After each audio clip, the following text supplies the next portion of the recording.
A fourth suspect wanted in connection with the murder of Jacksonville rapper Fulio is in custody now. Rashad Murphy was arrested after an hours-long standoff overnight at an apartment complex in Ortega. Riley Phillips joins us live now from those apartments with more about what happened. Riley?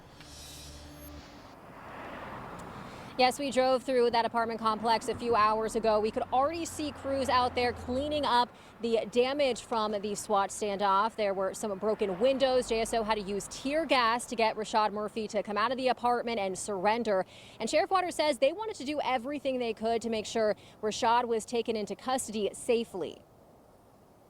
It just shocked me that he was here. Danielle Collins could not believe what happened in her apartment complex overnight. It was roped off around my car and everything, and people were standing out, and I was like, what's going on out here? And they was like, they had somebody held up in one of the apartments across the way. She lives at the Collins Preserve Apartments, where Rashad Murphy was taken into custody. Rashad is one of 5 suspects connected to the murder of Jacksonville rapper Fulio, and the 4th to be arrested so far. Sheriff TK Waters says JSO and the U.S. Marshal Service were able to track Rashad to these apartments. They evacuated nearby residents before negotiating with him to surrender.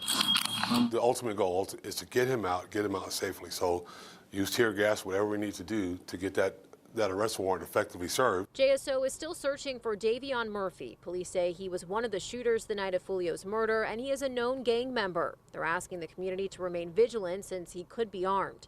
Sheriff Waters had another warning Tuesday for anyone considering retaliation or using music to incite more violence. When you're talking about murdering people for clicks and people that have actually lost their lives to street violence, and there's mothers out there, and there's fathers out there, there's siblings out there that listen to you brag about taking someone else's life. I think it's trash.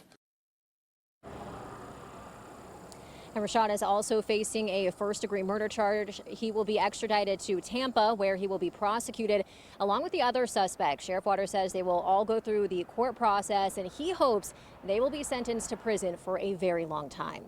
Live on the west side, Riley Phillips, First Coast News, on your side.